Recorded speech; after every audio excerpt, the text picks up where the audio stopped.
Meron daw, no? Hiniwa-hiwa ko sa luyot.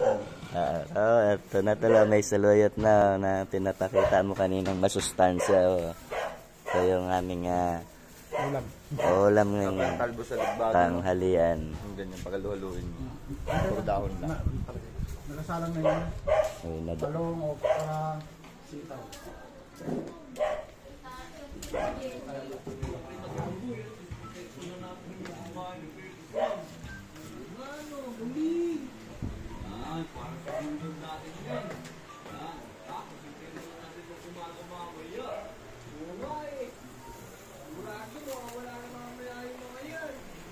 So, yan.